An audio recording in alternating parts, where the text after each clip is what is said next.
Assalamualaikum, selamat datang semua. Dan kita sambung semula sambungan kisah Raja Najasyi.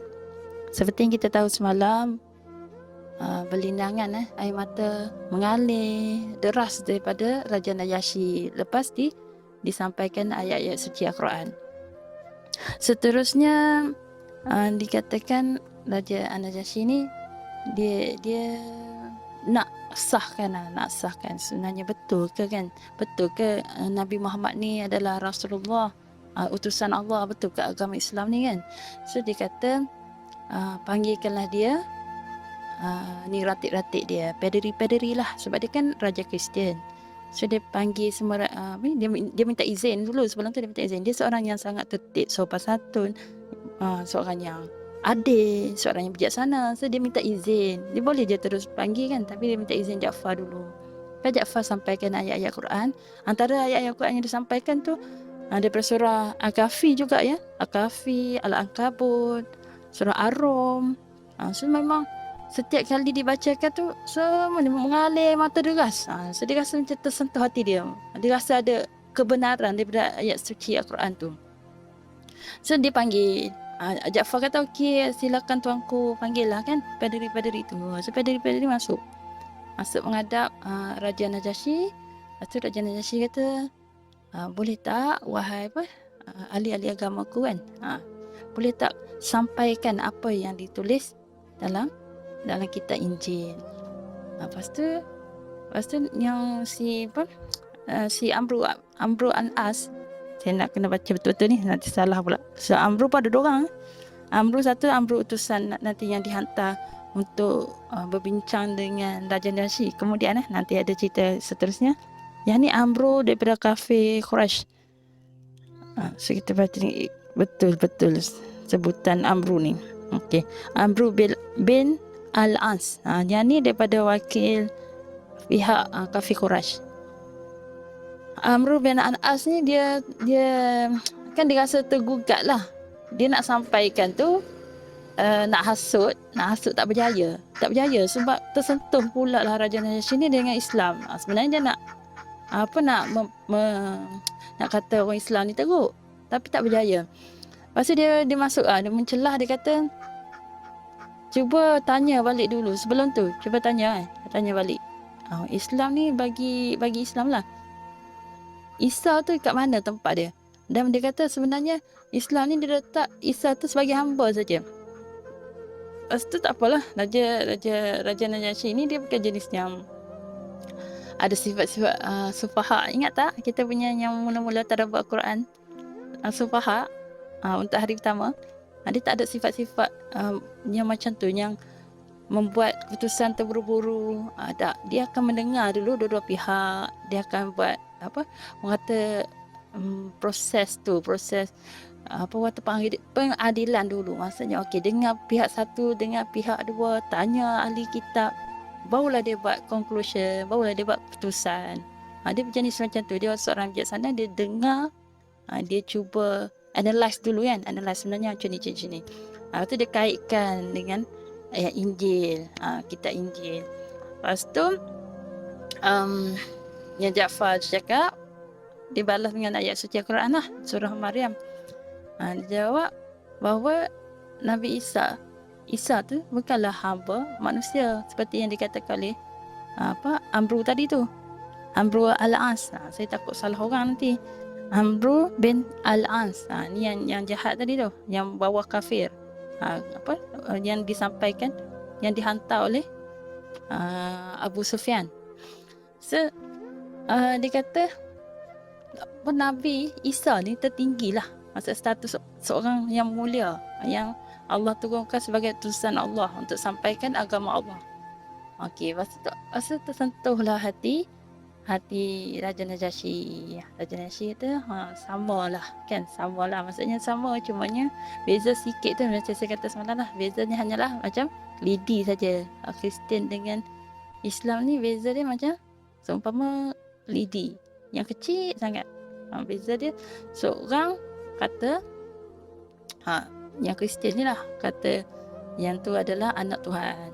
Islam yang kita tahu, seperti yang kita tahu, Isa hanyalah sebagai Nabi yang mulia.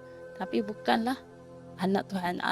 Allah tak ada anak dan tidak diperanakkan. Allah tu yang Esa. Surah Al-Ikhlas kan. Okey. Maksudnya kita faham tu dah, dan Islam memang dah berpegang pada tu. Kristian dia ada sikit je sebab dia follow Nabi Isa kat situ saja. Sebab tu yang Raja An-Najasyi ni minta dia punya paderi tu explain kan. Jelaskan apa yang ada dalam Injil, kitab Injil tu. Ada tak utusan Tuhan selepas Isa? Lepas tu paderi kata ada. Yang terakhir yang dihantar, diutuskan oleh Tuhan adalah Ahmad. Ahmad dalam Injil tulis Ahmad. Lepas tu Raja Najasyi nak meyakinkan balik lah apa dia rasa tu kan. Dia tanya balik Ja'far, siapakah nama Nabi kamu kan? Lepas tu Ja'far pun jawab, Nabi kami adalah Rasulullah, nama Muhammad sallallahu alaihi wasallam. Lepas tu dia kata, betul lah Ahmad Muhammad. Lepas tu dia pun sebenarnya di sudut hati dia dah memeluk agama Islam. Cumanya dia rahsiakan. Dia mengalihkan mata, dia merahsiakan sebab dia tak nak ada jadi provokasi antara rakyat-rakyat dia lah. Mungkin sebab pengikut-pengikut dia, rakyat-rakyat dia adalah Kristian. So kalau tiba-tiba raja masuk Islam, habislah negara tu. So maksudnya dia rahsiakan dulu. Ini apa yang saya baca lah. Dirahsiakan dulu. Boleh tengok juga dekat Ustaz Samsuri ada cerita pasal Raja Najasyi. Lepas dia hantarlah balik rombongan Ja'far tu dan bawalah juga yang Islam kan, umat-umat Islam yang ada berselindung dekat Hafsyah. Hafsyah ni negara Utopia sekarang. Negara kerajaan lama. Tu dia bagi kapal laut lah. Pulangkan baliklah beberapa yang masih ada dekat sini kan, yang berselindung. Ingat tak? Nabi Muhammad hantar pelarian daripada Mekah tu sebab dia zalimi, supaya hantar ke Hafsyah sebab dia tahu dekat Hafsyah ada raja yang adil. Walaupun raja ni Kristian tapi rajanya adil. Dia benarkan nak beragama, nak bebas lah. Duduk kat situ memang aman dan damai. Duduk kat muslimin dan muslimat yang duduk dekat Hafsyah memang aman, tentram, damai, tenang. Tapi dia perindukan Rasulullah. Tak sama, walaupun keadaan kat sana Mekah tu kucak-kacir, ada Abu Sufyan yang jahat tu menekan agama Islam, tapi dia pun dapat bersama Nabi, dapat solat dengan Nabi. Dia lain tau, perasaan rindu dan cintakan Nabi tu dia lebih kuat daripada keamanan yang ketenangan yang dapat dekat Hafsyah tu. So ramailah yang ikut Ja'far ni baliklah dengan kapal yang dilindungi oleh Raja Najasyi. Dalam tu sebelum nak balik tu Raja Najasyi dah bagi satu surat tu dia tulis itu, asyhadu an la ilaha illallah wa asyhadu anna muhammadar rasulullah. Maksudnya dia mengaku bahawa tiada Tuhan yang disembah melainkan Allah dan Nabi Muhammad itu pesuruh Allah. Jadi dia dah mengucap dekat situ dan dia dah peluk agama Islam melalui tulisan dia tu lah. Pengikut Rasulullah yang berselindung dekat Hafsyah ni balik bersama Ja'far. Ada segelintir yang masih tinggal, tapi dia yang mana yang boleh hantar balik, dia hantar balik. Sekiranya dah aman tentram balik dekat Hafsyah ni, sebab dia takut kan, dia dah peluk agama Islam kan, takut apa-apa berlaku kepincangan dekat negara tu sebabkan raja memeluk agama Islam. So adalah selamat lagi lah balik dulu.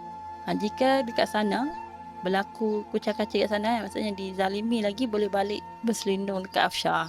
Maksudnya bukanlah dia menghalau keluar orang Islam ni, tapi orang Islam sendiri yang nak balik sebab rindu dekat Rasulullah. Dia tulis bersama-sama tu lah. Maksudnya Hafsyah masih menerima kunjungan orang Islam ataupun orang Islam nak berlindung dekat negara Hafsyah, diterima. Okay.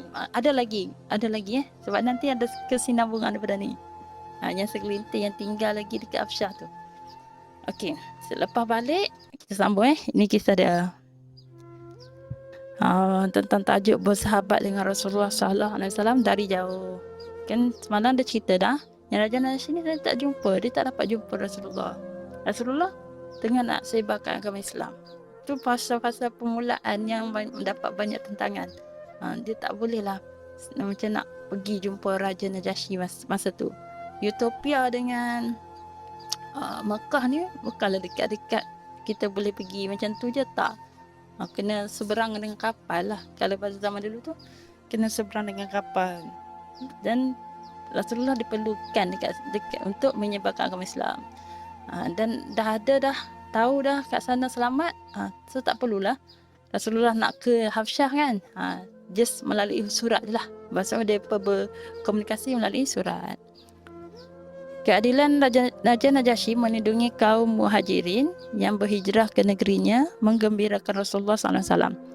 Lebih-lebih lagi apabila Rasulullah SAW mendengar betapa tawaduknya hati Najasyi terhadap kebenaran Al-Quran.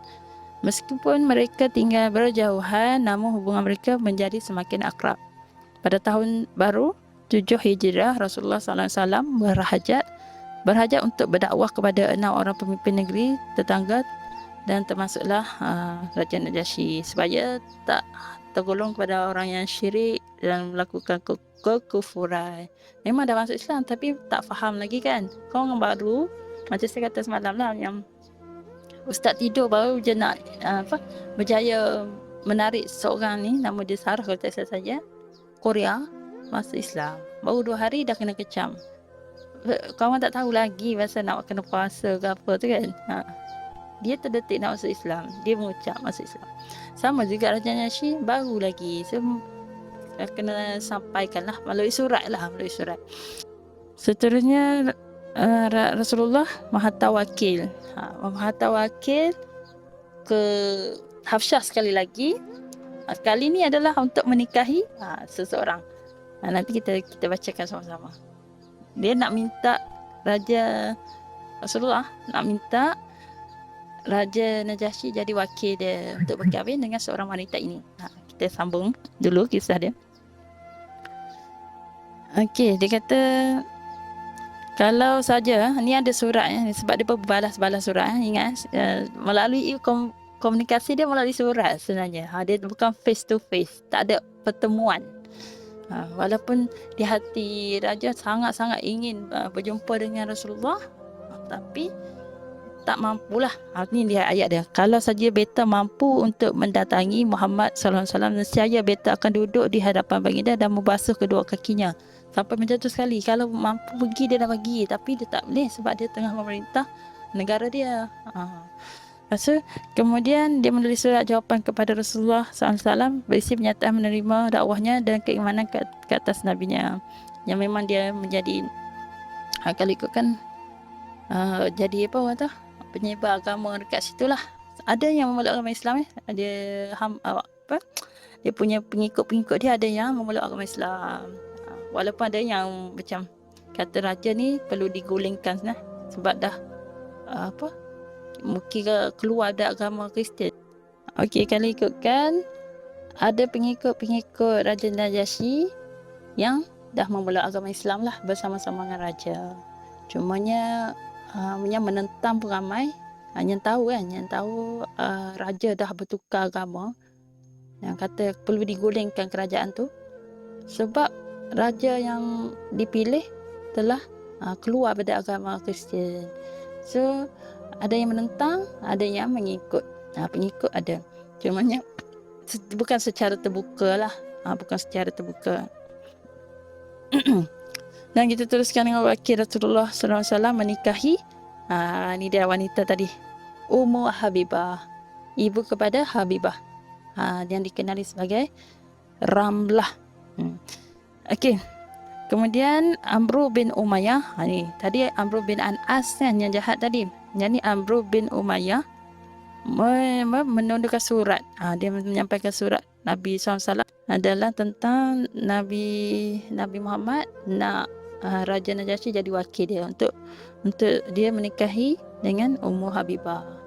Rasulullah nak melamar Ummu Habibah melalui Raja Najasyi lah sebagai wakil. Dalam surat itu Rasulullah SAW meminta agar Raja Najasyi bertindak sebagai wakil untuk pernikahan baginda dengan Ramlah bin Abu Sufyan. Inilah cerita dia. Ramlah ni anak Abu Sufyan. Dia adalah orang yang kata pak dia sendiri adalah kafir Quraisy, yang ketua kepada kafir Quraisy dekat Makkah. Tapi anak dia bila Nabi Muhammad SAW menyampaikan agama Islam, dia peluk agama Islam. Walaupun ditegah, dipaksa supaya tidak memeluk agama Islam, tidak berjaya lah. Kira ceritanya raja pula Abu Sufyan tak berjaya nak suruh anak dia jangan peluk agama Islam. Tetap Ramlah ni tetap nak peluk agama Islam. Jadi Ramlah ni bersama-sama, ingat tak kaum Muhajirin yang berpindah, berlari lah, pelarian lah kita kata, pergi ke Hafsyah, berlindung dekat Hafsyah, termasuklah Ramlah ni. Ramlah tu masa tu dia dah berkahwin dengan orang Islam yang memeluk agama Islam jugalah. Masa tu adalah Ubay. Okay. Dia pergi lari ni dengan Ubay lah. Terus kita sambung cerita. Ubaidah bin Jahsy nama lelaki dia. Okay, tapi nak kahwin ni ada cerita dia. Kita sambung. Ramlah yang lebih dikenali sebagai Ummu Habibah sedang menghadapi ujian hidup yang sangat getir. Ayahnya antara penentang Islam yang paling utama. Suaminya Ubaidullah bin Jahsy pula, dia murtad. Ada dapat mimpi tau. Dia dapat mimpi bila sampai sana lah, bila dia aman, tenang dah dekat Hafsyah, dia ingatkan inilah kehidupan yang selamat lah untuk orang Islam. Sekali dia dapat datang mimpi, suami dia ni Ubaidullah ni muka buruk apa semua tu. Masa dia cerita dekat suami dia lah, bila suami dia balik tu, suami dia kata memanglah sebab dia dah bertukar agama ke Kristian. Kan dia mai kat Hafsyah kan Kristian kan, dia tukar agama Kristian sebab agama Kristian tu bagi dia macam seronok. Seronok sebab boleh minum arak, boleh berpesta, boleh bermaksiat lah. Dia suka kepada tu, ke arah tu. Dia hasut syaitan, dia suka kepada benda yang macam tu. Itulah kan dekat Makkah dia zalimi. Mai dekat Hafsyah dilindungi dengan tenteram, tenang, ikut benda macam tu pula. Macam manusia lah, diberi kesenangan lupa kat Tuhan, dah jadi murtad dah. Lepas tu dia ajak bini dia ni lah, Ramlah ni, supaya ikut agama Kristian. Agama Kristian tu bagi dia seronok. Tapi bini dia tetap memilih agama Islam. Maka diceraikanlah isteri dia. Bila diceraikan, tak lama lepas tu lah kiranya Ubaidah. Saya nak sebut Abu je. Abu Sufyan tu pak dia. Ini Ubaidah, suami dia. Ex lah. Bekas suami. Mati terlampau alkoholik lah kata. Minum arak jaga-jaga sampai dia meninggal dengan keadaan meminum arak. Masa dia sedih lah. Dia ada anak nama dia Habibah. Ada anak tapi suami tak ada. Pak pula macam tu. Pak menentang Islam. Walaupun dia dah Hafsyah tu tenang, tapi jiwa dia kehilangan suami dengan keadaan yang teruk macam tu. Mati sebab arak. Lepas tu pak pula Abu Sufyan ni menentang Islam.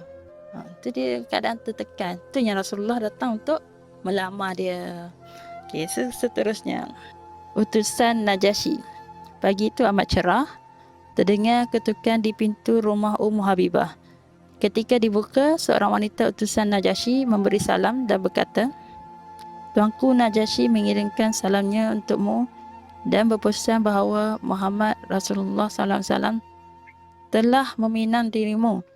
Baginda Najasyi ditunjuk sebagai wakil untuk akad nikah. Maka bila kamu menerima pinangan itu, bersiaplah segera siapa yang kamu akan tunjukkan sebagai wali." Betapa tidak terukur kebahagiaan dan kegembiraan Ummu Habibah. Lalu dia berkata, "Semoga kamu mendapat kebahagiaan dari Allah." Kemudian Ummu Habibah berkata, "Aku menunjuk Khalid bin Sa'id bin Ash sebagai waliku kerana dialah kerabatku yang terdekat di negeri ini." Pada hari yang dijanjikan, istana Najasyi nampak sangat meriah. Seluruh sahabat yang ada di Hafsyah hadir untuk menyaksikan pernikahan Ummu Habibah dengan Rasulullah SAW. Raja Najasyi mengucapkan salam dan tahmid dan berkata, "Amma ba'." Saya penuhi permintaan Rasulullah SAW untuk menikahkan Ramlah bin Abi Sufyan dengan Rasulullah SAW. Dan saya berikan mahar sebagai wakil Rasulullah berupa 400 dinar emas. Berdasarkan sunnatullah dan sunnah Rasulnya. 1 dinar ni bersamaan dengan lebih kurang harga seekor kambing. Ni dibagi 400 ekor kambing lah. Kira kita boleh kira sendiri berapa banyaknya tu. Khalid bin Sa'id bin Ash sebagai wali Ummu Habibah berkata, "Saya menerima permintaan Rasulullah SAW dan saya nikahkan Ramlah binti Abi Sufyan yang memberi saya wakalah, dilantik sebagai wakil dengan Rasulullah. Semoga Allah memberkahi Rasulullah dan isterinya." Kemudian Najasyi mempersiapkan 2 buah kapal untuk menghantarkan Ummul Mukminin Ramlah binti Abu Sufyan dan puterinya Habibah beserta sekolongan lagi kaum muslimin muhajirin yang masih tinggal di Habsyah. Yang pertama tadi dah hantar kan dengan Ja'far balik. Yang ni selebihnya dihantar bersama dengan Ramlah, hantar ke balik ke Rasulullah.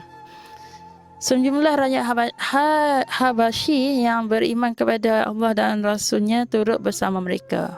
Yang ada, yang tahu kan, yang tahu raja daripada peluk agama Islam ni pun ikut sama kapal balik bersama Ramlah.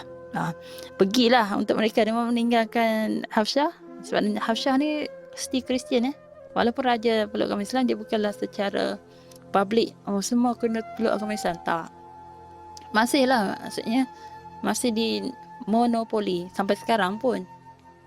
Utopia tu adalah negara Kristian tapi 1/3 adalah Islam. Samalah macam tu. Macam dulu tu ada yang mengikut agama Islam bersama raja, mereka rindu untuk menyembah langsung dengan Rasulullah. Kenapa kan? Boleh je stay dekat Habsyah tu, senang, masih tenang. Tak ada kucak-kacir pun lagi. Walaupun raja dia, ramai yang dah tahu raja telah peluk agama Islam, tapi belum berlaku pertelingkahan ataupun macam Makkah kan, dizalimi. Tidak. Masih lagi boleh menjalankan agama Islam kalau kita duduk dekat Habsyah. Tapi dia pun memilih, sama juga macam rombongan pertama, memilih untuk pergi ke Makkah bersama Ramlah sebab nak berjumpa dengan Rasulullah. Seterusnya kisah tongkat buat Rasulullah. Tongkat sekarang ni kalau ikutkan, kalau kita tengok orang kutubah kan dia pakai tongkat kan. Ni lah cerita dah. Kita start daripada Raja Najasyi juga. Raja Najasyi ni banyak tau, dia impact dia dekat sirah Nabi.